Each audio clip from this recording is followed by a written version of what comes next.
Yet another incredible day for team India, complete dominance और एक fantastic series for Shubman Gill continues. और जितनी तारीफ की जाए गिल की उतना कम है, क्योंकि सारे डाउटर्स को खामोश करवाया, including me, including every cricket fan. दिल में एक डाउट जरूर था कि क्या वो बैटिंग लेगेसी जो कि रोहित, जो कि विराट छोड़ के जा रहे हैं, क्या वो ये यंगस्टर्स पूरी कर पाएंगे, उनकी जगह भर पाएंगे? क्या बैटिंग स्ट्रगल करेगी स्पेशली इन इंग्लिश कंडीशंस? लेकिन हमें इस सीरीज से वापस पता चला है कि इंडिया के पास जनरेशनल टैलेंट है। और जनरेशनल टैलेंट क्या होता है? जनरेशनल टैलेंट ये होता है कि जब इंडिया 2024 का वर्ल्ड कप जीता था तो सबने बोला कि जसप्रीत बुमराह आपकी टीम की तरफ से लोन वॉरियर था, अगर वो ना होता तो आप वर्ल्ड कप नहीं जीत पाते। एक साल भी नहीं हुआ था, 2025 में without Bumrah they want champions trophy. फिर यहाँ पे जब विराट एंड रोहित की आउट ऑफ एवरी ऑड यहाँ पे उनकी रिटायरमेंट सामने आई, हम सब ने बोला कि शायद इंडिया इतनी मुश्किल कंडीशंस में, इंग्लैंड वाली कंडीशंस में स्ट्रगल करेगा, उनकी जगह पूरी नहीं हो पाएगी। लेकिन हम क्या देखते हैं, यशस्वी जायसवाल जैसा प्लेयर वो रोहित शर्मा की जगह लेता है, पहले मैच में सेंचुरी करता है, उसके बाद 80 इस मैच में भी लगाता है, फिर उसके बाद नंबर 4 की जो लेगेसी थी उसको कंटिन्यू किया है the prince of Indian team Shubman Gill ने। शानदार बैटिंग दोनों मैचेस में, अपनी पहली inning as a test match captain खेलते हैं, वहां पे सेंचुरी करते हैं, दूसरी इनिंग्स में कुछ खास करते नहीं है, लेकिन दूसरे मैच में जो उन्होंने करा है शायद वो इंडिया की हिस्ट्री में किसी बैट्समैन ने आके नहीं करा होगा। 161 हेयर, उसके बाद पहली इनिंग में 269, इट इज अमेजिंग, मतलब अनबिलीवेबल बैटिंग जिस तरीके की हुई है यहाँ पे। और तारीफ के काबिल है ये performance from team India, specially after what happened in the last game. एक विनिंग पोजीशन से गेम जब आप हारते हैं तो आप लो ऑन कॉन्फिडेंस रहते हैं, लेकिन क्रेडिट आपको देना पड़ेगा शुभमन गिल को भी, गौतम गंभीर को भी, कि किस तरीके से टीम को उठा के रखा दोनों ने फॉर दिस टेस्ट मैच। और अब यहाँ पे जो रिजल्ट है वो ऑन द कार्ड्स है। इंडिया, मतलब मैं समझता हूँ 80% मैच आज के दिन इंडिया ने जीत चुका है। एंड आपको सपोर्टिंग रोल्स की भी तारीफ करनी पड़ेगी जो कि दिए। केएल राहुल लुक फैंटास्टिक जितना भी उन्होंने खेला। उसके बाद अगर आप देखें ऋषभ पंत ने एक और दफ़ा शानदार बैटिंग की, जिस तरीके की ज़रूरत थी, जिस मेच्योरिटी के साथ बैटिंग करनी थी उस मेच्योरिटी के साथ बैटिंग की। ऑल्दो थोड़े से चांसेस मिले ऋषभ को, लेकिन अपना गेम कंटिन्यू किया उसने, ये बहुत ज़बरदस्त बात है। और फिर रविंद्र जडेजा की इंक्लूजन पे काफ़ी सारे सवाल उठ रहे थे, क्योंकि ना तो बैट के साथ परफॉर्मेंस आ रही थी ना तो बॉल के साथ, लेकिन रविंद्र जडेजा ने इस टेस्ट मैच की दोनों इनिंग्स में शानदार बैटिंग की है। इस वाली इनिंग्स में भी नॉट आउट 66 रन किए एंड बहुत क्रूशल रन। एंड मैंने कल यही बात की थी कि आपको एक ऐसा टारगेट लगाना पड़ेगा इंग्लैंड के सामने जो कि मतलब आउट ऑफ इमेजिनेशन हो चेस करना, तब जाके ये टीम जो है वो थोड़ा सा बैकफुट पे जाएगी।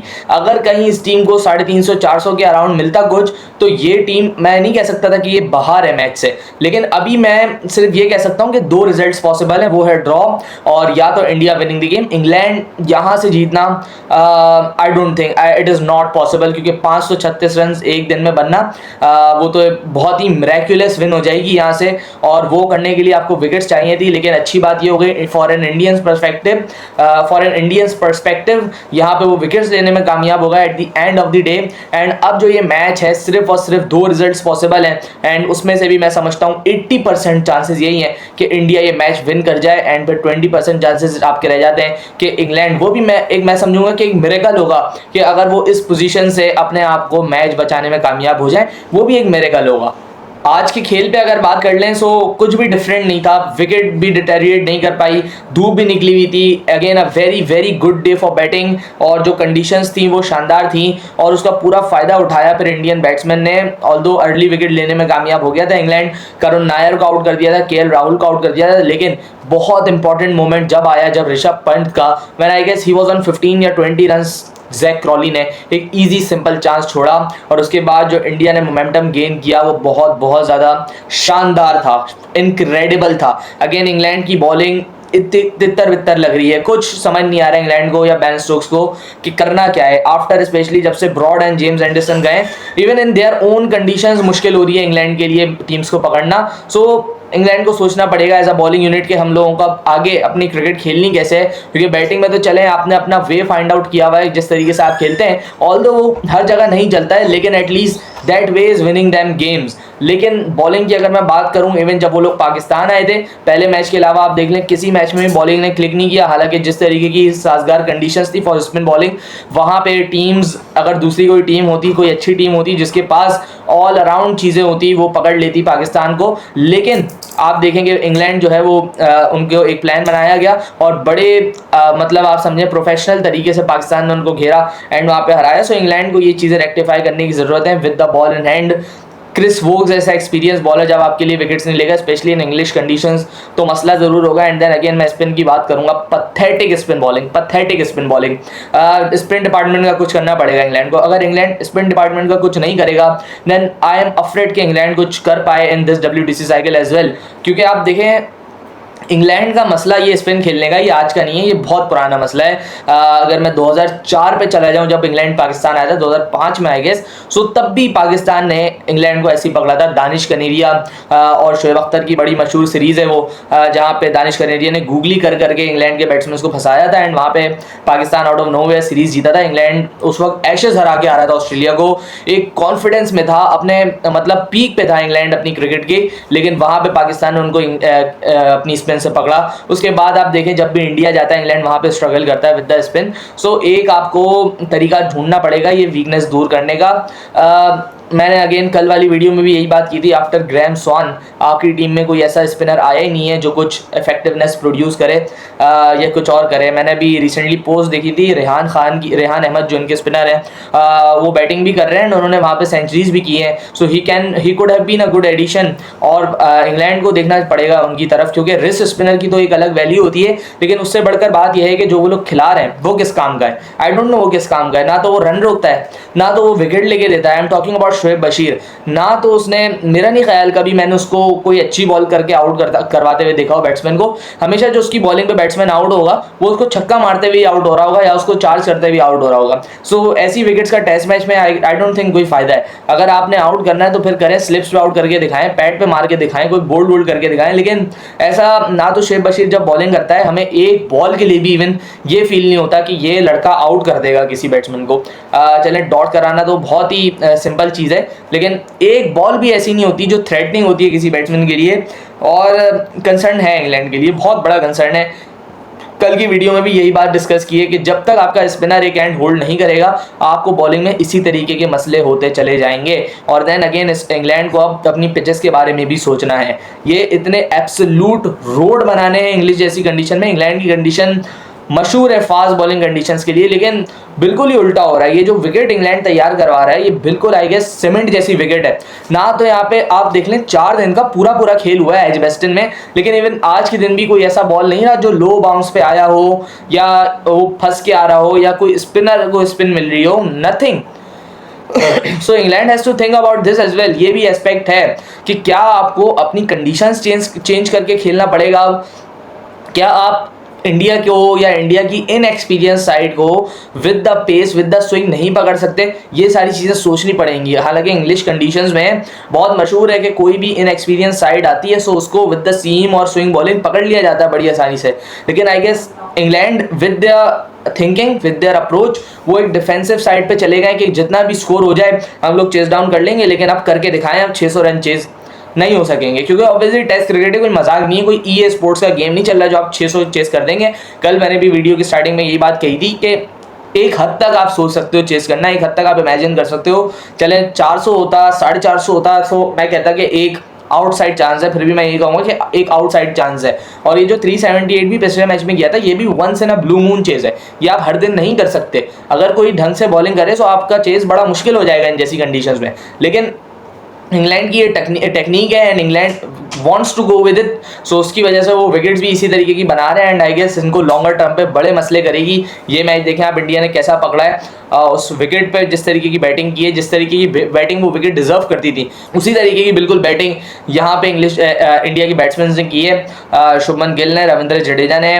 ऋषभ पंत ने, तीनों ने बड़ी शानदार बैटिंग की है एंड जिसकी वजह से आप समझ लें कि इंश्योर हो गया है कि इंडिया मैच यहाँ से जीतेगा ही। और उसके बाद एक बड़ा शानदार फैसला, हालांकि इंडिया चाहता तो वो और बैटिंग कर सकता था, मतलब पूरे दिन तक बैटिंग कर सकता था जिस तरीके की बैटिंग रविंद्र जडेजा कर रहा था। सो वहाँ पे इंडिया एटलीस्ट 100 रन मजीद ऐड कर सकता था, लेकिन वहाँ पे बड़े दिमाग से सोचा गया कि आप इंग्लैंड को डालो ज़रा 1 घंटे के लिए, 1.5 घंटे के लिए इन द बैटिंग, और वो पे ऑफ किया। 3 विकेट अगर आप ले लो जिसमें जो रूट जैसी विकेट हो, सो आप समझिए कि आपका जो मूव है ये पे ऑफ किया है। एंड इसका आप पूरा क्रेडिट आपकी न्यू बॉल जोड़ी को दें, Akashdeep and Mohammed Siraj were fantastic.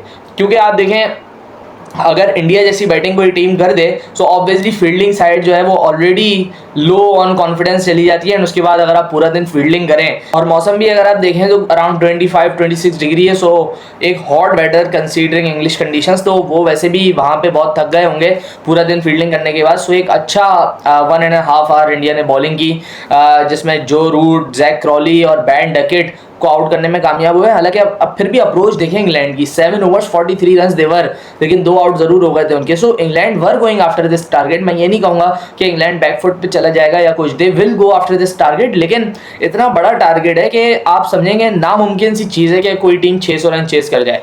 ये बहुत बहुत मतलब आप समझेंगे 100-150 सालों में एक दफ़ा हो सकती है ये चीज़, लेकिन जिस कंडीशन में आज का दिन खत्म हुआ है, so England is in no position to chase it down. अगर आप समझे, अगर ये लोग Ollie Pope and Harry Brooks यहाँ पे बैटिंग कर रहे हैं, even if they play 1 session, चलें 2 सेशन भी अगर वो लोग खेलते हैं, so what will they be adding?